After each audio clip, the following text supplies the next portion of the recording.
وَنُنَزِّلُ مِنَ الْقُرْآنِ مَا هُوَ شِفَاءٌ وَرَحْمَةٌ لِّلْمُؤْمِنِينَ۔ دعا یاد آتی ہے، وہ دعا کرتے ہیں کہ اے اللہ، ہم نے اپنے نفس پر بہت ظلم کیا، آپ ہمیں معاف کر دیجیے۔ اللہ سے دونوں مل کر دعا کی، پھر اس کے بعد جو ہے اللہ تعالیٰ نے ان کی دعاؤں کو قبول کیا۔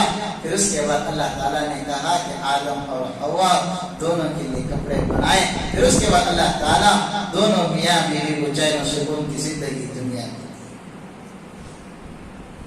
اس لیے عموماً میں بغیر کسی ٹینشن کے، بغیر کسی انا پرستی کے، ایک دم چیلنج کے ساتھ کہتا ہوں کہ جنت جو ہے کسی کے باپ کی جاگیردی نہیں ہے، ہمارا باپ دادا کی میراث ہے۔ خالی وقت ہی ہمیں چھوڑ دل کو آئے سو، ورنہ تو جانا سو ہمیں وہاں ہمارے محلہ، ہمارے ندیاں، ہمارے باغات سب چیزاں ہیں، خالی کچھ دیر کے واسطے، خالی ہمیں دنیا میں ٹہلنے کے واسطے ہے سو۔ وہ دینی پارک میں پھرنے کر لگو، ویسا ہمیں دنیا میں پھرنے کے واسطے آئے سو ہوتا ہے، پھر ہمیں جانا سو وہاں کی جنت کو۔ لیکن وہاں جانے سے پہلے وہاں کی تیاری کرنا چاہیے۔ وہاں کی تیاری کریں نہیں، فائدہ نہیں میرے بھائی۔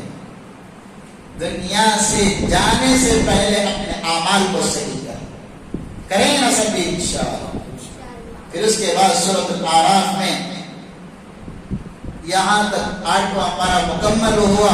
پھر اس کے بعد سورۃ الاعراف ہی کا وہ سورہ 9ویں پارے کی ابتدا میں ہے، یعنی سورت درمیانی سورت آ چکی ہے۔ وہاں پر حضرت شعیب اور ان کی قوم کے تعلق سے بات آئی ہے۔ حضرت شعیب علیہ السلام اللہ کے ایک پیغمبر ہیں، اور وہ پیغمبر جب لوگوں کو ہدایت کے راستے کے لیے، اللہ کی جانب بلانے کے لیے لوگوں کے پاس آئے تو کچھ لوگوں نے حضرت شعیب علیہ السلام کے اوپر ایمان لائے اور اللہ کی وحدانیت کو قبول کیے۔ پھر اس کے بعد جو ہے حضرت شعیب علیہ السلام کی بات کو قبول کرنے کے بعد کچھ لوگ ان کے چاہنے والے ہو گئے، اور جو دوسرے مخالفین تھے وہ کہے شعیب، آپ اور آپ کے چاہنے والے، آپ اور آپ کے ماننے والے، یا تو اپنے دین کو بدل کر پہلے والے دین کی طرف آ جاؤ، ورنہ اسی حالت میں ہم تمہیں مار دیں۔ ایسے غرور اور گھمنڈی تکبرانہ الفاظ ان کی قوم نے حضرت شعیب علیہ السلام کی قوم نے حضرت شعیب علیہ السلام کو کہا۔ پھر اس کے بعد اللہ تبارک و تعالیٰ نے ان کی قوم نے جو یہ الفاظ، ایسے حرکات، ایسے سکنات حضرت شعیب علیہ السلام کے ساتھ کیے تو حضرت شعیب علیہ السلام کی جو قوم نافرمان تھی، اللہ تعالیٰ نے ایسا عذاب ان کے اوپر بھیجا، ایسا عذاب اللہ تعالیٰ نے ان کے اوپر بھیجا کہ وہ گھروں کے اندر اوندے منہ پڑ گئے، اوندے منہ پڑ گئے، اٹھنے کی تک طاقت نہیں آئی۔ ایسا زلزلہ اللہ نے بھیجا، گھروں کے اندر اوندے منہ پڑ گئے۔ اس لیے کہ آپ کے پاس کوئی بھی ایمان کی، یقین کی، توحید کی، رسالت کی بات آئے، آپ کو اسے قبول کرنا ہے۔ اب نبیوں کا سلسلہ نہیں رہا، اب صحابہ کا سلسلہ نہیں رہا، اب اولیاء، علماء، مفتیان اکرام کا دور ہے۔ نبیوں کے بعد، نبی کے بعد اس دور کو، اس کام کو لے کر چلنے والے علماء ہیں۔ ان کی باتیں، ان کے کام کا طریقہ، ان کی باتیں جو بھی آپ کے پاس آئے، آپ کو اسے قبول کرنا ہے، ورنہ جس طریقے سے اور قوموں کے اوپر اللہ نے عذاب بھیج کر ان کو ختم کیا ہے، اگر وقت کے علماء کی بات نہ مانیں گے تو اللہ تعالیٰ ایسا عذاب ہم پر بھی بھیج سکتے۔ کریں گے نا علماء کی قدر انشاءاللہ۔ پھر اس کے بعد فرعون اور موسیٰ کے تعلق سے بات آئی ہے۔ فرعون بہت بڑا بادشاہ وقت اور اپنے آپ کو خدا کہنے والا شخص۔ موسیٰ اللہ تعالیٰ کے جلیل القدر پیغمبر تھے، حضرت موسیٰ علیہ السلام کو اللہ تعالیٰ نے 2 معجزے بہت مشہور دیے تھے۔ ایک معجزہ حضرت موسیٰ علیہ السلام کو اللہ تعالیٰ نے یہ دیے تھے کہ اگر موسیٰ علیہ السلام اپنے ہاتھ کو بغل کے پاس رکھ کر نکالے تو ان کا ہاتھ چمکتا تھا سورج کی طرح۔ دیکھ کر ہی سورج کہیں چمکتا نہیں، دیکھ رہے تو سورج طلوع ہوتا نہ دیکھ لو کیسا چمکتا۔ حضرت موسیٰ بغل میں ہاتھ ڈال کر نکالے تو ان کا ہاتھ چمکتا تھا۔ اللہ تعالیٰ یہ ان کو معجزہ دیا تھا۔ دوسرا معجزہ اللہ نے یہ دیا تھا کہ حضرت موسیٰ جس پتھر پر بھی وہ لاٹھی مارتے، وہ عصا مارتے، وہاں سے پانی کے چشمے جاری ہو جائے۔ ویران جگہ، جس جگہ پانی کی کوئی یہ نہیں ہے، ایسی جگہ پر بھی پتھروں پر حضرت موسیٰ اپنے لاٹھی مارتے تو وہاں سے پانی کے چشمے جاری ہو جاتے۔ آج بھی مصر کے اندر ایک پہاڑ ہے، اس عاجز نے دیکھا ہے اس پہاڑ کو، حضرت موسیٰ کی لاٹھی کا ایک مار پڑنا تھا، اس پہاڑ کے بڑے چٹان کو جب مار پڑی حضرت موسیٰ کے عصا سے تو اس پتھر کے اندر سے 5 چشمے جاری۔ آج بھی وہ پانی بہ رہا ہے۔ حضرت موسیٰ کئی ہزار سال پہلے پیغمبر ہیں، ان کے بعد تو اور نبیان بھی آئے، لیکن آج بھی 2022 میں حضرت موسیٰ کی وہ معجزہ آج بھی مصر کے اندر زندہ ہے۔ کبھی کسی کو موقع رہا تو جا کر آؤ دیکھو۔ تو الغرض موسیٰ خدا کے جلیل القدر پیغمبر اور فرعون اللہ کی نافرمانی کرنے والا۔ اکثر فرعون جو ہے اپنے آپ کو جب بھی کسی مصیبت میں، پریشانی میں یا کسی عذاب میں مبتلا ہوتا تھا تو کہتا کہ موسیٰ مجھے آج بچا لو، اور آپ کے اللہ میں بچ گیا تو آپ کے رب پر میں ایمان لاؤں گا، اللہ کو ایمان لاؤں گا، اللہ کو ایمان لاؤں گا۔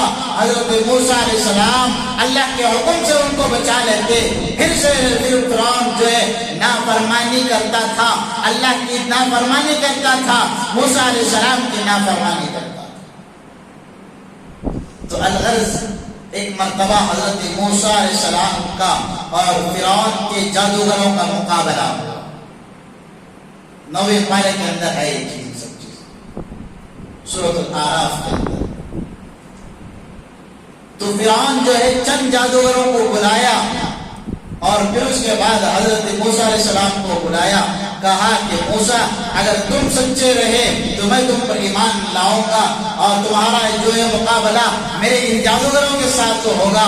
فرعون جو ہے اپنے مصر کے اندر مشہور جو جادوگر تھے ان تمام جادوگروں کو جمع کیا۔ جمع کرنے کے بعد کہا تمہارا مقابلہ ایک ایسے جادوگر شخص سے کروانا جا رہا ہوں جو ایسا جادوگر ہے، اتنا بڑا جادوگر ہے۔ حضرت موسیٰ کا تعارف ان جادوگروں کے سامنے فرعون نے کیا۔ پھر اس کے بعد دونوں کا مقابلہ ہوا۔ حضرت موسیٰ علیہ السلام نے ادھر، پھر اس کے بعد فرعون کے جو جادوگر تھے ادھر اپوزٹ کھڑے ہیں۔ حضرت موسیٰ علیہ السلام نے کہا کہ چلو آپ اپنا جادو دکھانے کے لیے شروع تیاری کرو۔ تو حضرت موسیٰ علیہ السلام کی بات پر جو سامنے جادوگر تھے فرعون کی جانب سے آئے ہوئے تھے، انہوں نے اپنی اپنی رسیاں نکالی اور نکال کر زمین پر ڈالا۔ جیسے زمین پر ڈالنا تھا رسیاں، ہر ایک جادوگر کی رسی سانپ بن کر اختیار شروع ہو گئی۔ سانپ بن کر حضرت موسیٰ کے پاس جانا شروع ہوا۔ پھر اس کے بعد حضرت موسیٰ نے کہا اچھا تمہاری جادوگری اور کرتب کا کام ختم ہو گیا، اب میں اپنے خدا کے معجزات کو دکھانے کے لیے آپ کے سامنے آیا ہوں۔ حضرت موسیٰ علیہ السلام اللہ کے حکم سے عصا نیچے ڈالتے ہیں تو وہ عصا ہنستا بن کے سارے جادوگروں کے رسیوں کو نگل جاتا ہے۔ پھر حضرت موسیٰ علیہ السلام اس عصا کو، اس ہسدے کو جیسے ہی پکڑتے ہیں فوراً وہ ہسدہ عصا کی شکل میں کر لے۔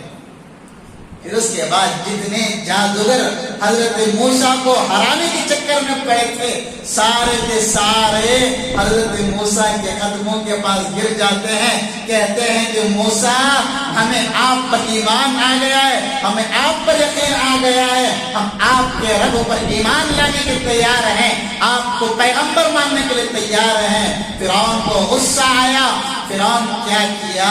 ان جادوگروں کے اس خلاف ورزی کی صورت میں فرعون نے ایک طرف کا ہاتھ اور دوسری طرف کا پیر کاٹ دیا ان جادوگروں کا۔ کیوں؟ اس لیے کہ وہ حضرت موسیٰ کے تابع ہو چکے تھے، وہ دیکھتے ہی پتا کر لیے تھے کہ یہ کوئی جادوگر، یہ شعبدہ بازی نہیں ہے، یہ اللہ کا معجزہ ہے، اور اللہ کا معجزہ پیغمبروں کے علاوہ کسی کو نہیں ملتا۔ اس لیے فرعون کیا کیا؟ ایک جادوگر کو یہاں سے ہاتھ کاٹا اور ایک کو یہاں سے پاؤں کاٹ دیا۔ ایک طرف کا ہاتھ پاؤں نہیں کاٹیا، ادھر کا ہاتھ ادھر کا پاؤں، ساری زندگی ایسی۔ تو بہت سارے لوگ حضرت موسیٰ پر ایمان لائے۔ پھر اس کے بعد میرے دوستوں، حضرت موسیٰ کے تعلق سے یہ آخری بات ہے۔ حضرت موسیٰ علیہ السلام کے دور میں، زمانے میں ایک بہت بڑا آدمی تھا جس کی دعا بہت زیادہ قبول ہوتی تھی۔ کیا ہوتی تھی؟ بہت زیادہ دعا قبول ہوتی تھی۔ دیکھو، اس بات سے میں ایک بات بتانا چاہ رہا ہوں، اللہ تعالیٰ جب انسان کے پیٹ میں حرام لقمہ چلا جاتا ہے تو اللہ تعالیٰ اس کی دعائیں قبول نہیں کرتا۔ اس واقعے سے پتہ چلتا ہے، غور سے سنو، اور یہ بھی نویں پارے کے اندر واقعہ ہے۔ ایک بہت بڑا عبادت گزار عابد تھا جس کی دعائیں اللہ تعالیٰ بہت زیادہ قبول کرتے تھے۔ جیسے ہی وہ ہاتھ اٹھا کر دعا کیا، اللہ تعالیٰ کچھ ہی وقت نہیں گزرے گا، اللہ اس کو وہ چیزیں ادا کر دیتا۔ تو کچھ لوگ آئے حضرت موسیٰ کو ہرانے کے چکر میں، آ کر کہے کہ اے آدمی، اے عابد، آپ موسیٰ علیہ السلام کے لیے بد دعا کرتے۔ جو دعا کرتے تو اللہ تعالیٰ عطا کرتا تھا، اس آدمی کے پاس آ کر کہے کہ موسیٰ کے لیے بد دعا کرو، اس لیے کہ تمہاری دعا جہاں پر قبول ہوتی وہاں بد دعا بھی قبول ہوتی۔ پھر اس کے بعد جب انہوں نے کہا تو وہ جو عابد تھا، وہ دعا مستجاب الدعوات تھا، اس نے کہا کہ بھائی کس کی بات کر رہے ہیں؟ موسیٰ کی۔ اگر وہ ایک مرتبہ اللہ کے پاس میری شکایت کر دے تو میرا بیڑا غرق ہو جائے۔ پھر اس کے بعد جو ہے اس نے بد دعا کرنے سے انکار کر دیا۔ اب وہ لوگ وہاں سے واپس چلے آئے۔ پھر دوسرے دن آئے، کہے کہ عابد، آپ حضرت موسیٰ کے لیے دعا کر دو کہ وہ ہمارے مخالف نہ ہو، بد دعا کر دو کہ وہ ہمارے مخالف کھڑے نہ ہو۔ پھر اس کے بعد اس نے دوسرے دن بھی کہا کہ بھائی میں حضرت موسیٰ کے لیے بد دعا نہیں کر سکتا، اس لیے کہ وہ اللہ کے بہت بڑے پیغمبر۔ پھر وہ مایوس ہو کر چلے گئے۔ پھر تیسرے دن پھر آئے، آنے کے بعد پھر ان سے کہا، اس عابد سے، اس مستجاب الدعوات آدمی سے کہا کہ آپ حضرت موسیٰ کے لیے بد دعا کرو، ہم آپ کو اس کے بدلے میں کچھ رقم دینے کے لیے تیار ہیں، رشوت دینے کے لیے تیار ہیں۔ پہلی بات تو وہ آدمی مانا نہیں، رشوت کے تعلق سے بھی نہیں مانی۔ پھر اس کے بعد تھوڑا سا مسکا لگائے، کیا کسی کا کو اسے منائے، انہیں مان گیا، لاسٹ میں وہ بد دعا کرنے۔ جو عابد تھا، جو دعا کرتا تو اللہ تعالیٰ اسے دے دیتے تھا، اس آدمی کو جب رشوت کے نام پر وہ بد دعا کیا، مفسرین نے کتابوں میں لکھا ہے کہ جب وہ حضرت موسیٰ کو بد دعا کیا تو اس نے اپنے دونوں ہاتھ سامنے کتے کی طرح رکھ دیا، اپنی زبان کتے کی طرح باہر نکال کر ہلانا شروع کر دیا۔ یہ اللہ نے موسیٰ کو بد دعا کرنے پر یہ عذاب نازل کیا۔ حرام لقمے کی یہ نتیجہ ہے، لینے پر یہ سوچو ہماری زندگیوں میں حرام کے کتنی رقم ہمارے پاس جمع ہے، کتنے لقمے ہم کھا چکے ہیں۔ آج ہمیں شکایت کرتے ہیں کہ آج ہماری دعائیں قبول نہیں ہو رہی ہیں، ہماری نمازیں قبول نہیں ہو رہی ہیں۔ کیوں قبول نہیں ہو رہی ہیں؟ کبھی آپ نے تنہائی میں بیٹھ کر اس کے بارے میں سوچا؟ نہیں سوچا۔ غور کرو، اللہ سے معافی مانگو، اے اللہ آئندہ پھر کبھی ہم انشاءاللہ حرام لقمے کو ہاتھ نہیں لگائیں گے، حرام مال کو ہاتھ نہیں لگائیں گے۔ ہم معافی مانگتے ہیں مولا، اب تک کی جو زندگی گزری ہے وہ زندگی ہماری آپ کی خلاف ورزی میں گزری ہے، اب ہماری جو زندگی گزرے گی وہ آپ کی چاہت کے مطابق گزرے گی۔ کریں گے نا سب بھی انشاءاللہ۔ پھر اس کے بعد جو ہے نماز کے تعلق سے 2 مسئلے وہ بتا کر اپنی بات مکمل کرو۔ اسی پارے کے اندر جو اللہ تعالیٰ نے فرمایا فَاسْتَمِعُوا لَهُ وَأَنصِتُوا، فَاسْتَمِعُوا أَنصِتُوا، یہ 2 لفظ ہیں۔ امام صاحب جب قرات کر رہے ہیں، نماز کی طریقہ کار بتا رہے ہیں اللہ تعالیٰ قرآن کے اندر، نماز کس انداز سے پڑھنا، دن بھر میں کتنی نمازیں ہم پر فرض ہیں، کتنی نمازیں، کتنی نمازیں، 5 نمازیں، فجر، ظہر، عصر، مغرب، عشاء، کتنی نمازیں ہوئی؟ 5 نمازیں ہوئی۔ فجر میں قرات ہوچے، امام صاحب قرات پڑھتی، ظہر میں نہیں ہوتی، عصر میں نہیں ہوتی، مغرب میں ہوتی ہے، عشاء میں ہوتی ہے۔ صرف 2 نمازوں میں قرات نہیں ہوتی، بقیہ 3 نمازوں میں قرات ہوتی ہے۔ تو اللہ تعالیٰ نے کہا جن رکعتوں میں قرات ہوتی ہے اس میں کہا کہ فَاسْتَمِعُوا، آپ امام صاحب کی قرات کو سنو، غور سے سنو۔ ایسا نہیں یہاں کھڑے ہو گئے یہاں بھی کھجا رہے ہیں، نماز میں کھڑے ہو گئے یہاں بھی کھجا رہے ہیں، فون آیا فون ڈائریکٹ اٹھا کر دیکھ رہے ہیں، پھر کٹ کر کے جیب میں رکھ رہے ہیں۔ بدلہ کہنے کو یہ عادت ہے، فون آیا فون آتا نہیں، ایسا جو نکالتے سو بیگم کا فون، پھر معمولی کھڑے ہو گئے۔ اس سے کیا ہوتا؟ نماز ختم ہو جاتی۔ فون یا تو نماز سے پہلے سائلنٹ کر ڈالو، اگر سائلنٹ کرنا بھول گئے ہو نماز کی حالت میں، اگر فون آتا ہے بغیر دیکھے اسے سائلنٹ کر ڈالو، بغیر دیکھتے۔ لیکن اکثریت لوگوں کی ایسی ہے جو فون کو اٹھا کر دیکھتی جس کا فون آیا اس کو۔ یہ چیز بالکل غلط ہے، اس سے نماز ختم ہو جائے۔ تو اللہ تعالیٰ نے فرمایا جب امام صاحب قرات کر رہے ہیں، قرآن کو نماز میں پڑھ رہے ہیں، تو ایسی صورت میں آپ کو کھڑے ہو کر خاموشی کے ساتھ فَاسْتَمِعُوا، آپ کو سننا ہے۔ اور پھر اس کے بعد اللہ تعالیٰ نے فرمایا ظہر اور عصر جس میں قرات نہیں ہوتی، امام صاحب آہستہ سے پڑھ لیتے ہیں، وَأَنصِتُوا، اس وقت بھی آپ کو کچھ پڑھنا نہیں ہے، خاموش رہنا۔ کتنے مسئلے ہوئے؟ کتنے مسئلے؟ کتنے مسئلے؟ 2 مسئلے۔ جب امام صاحب قرات کرے تو غور سے سننا، اور جب قرات نہ کرے تو خاموش رہنا، پیچھے سے پڑھ جانا نہیں۔ امام صاحب کیا بھی نہیں پڑھنا، وہ الحمدللہ اس سے نماز نہیں ہوتی۔ کیا کرنا؟ خاموش کھڑے رہنا۔ تو یہ تھی آج سورۃ الاعراف کی تفسیر کر انشاءاللہ سورۃ الانفال کی تفسیر. انفال کسے کہتے ہیں، اس کا کیا خلاصہ ہے، انشاءاللہ کل مکمل لے کر حاضر ہوتا ہوں. انشاءاللہ جہاں تک میری کوشش ہے روزانہ 2 پاروں کی تفسیر ہو. 26ویں کے بعد 26ویں تک نہیں بلکہ میری تفسیر کا انشاءاللہ ارادہ ہے چاند نظر آنے تک انشاءاللہ مکمل قرآن کی تفسیر آپ کی پیش کر دوں گا اللہ نے چاہا. تب کل تک کے لیے دعا کریں گے. اللہ تعالیٰ ہم تمام کو عمل کرنے کی توفیق عطا فرمائے. آمین. وآخر دعوانا الحمدللہ.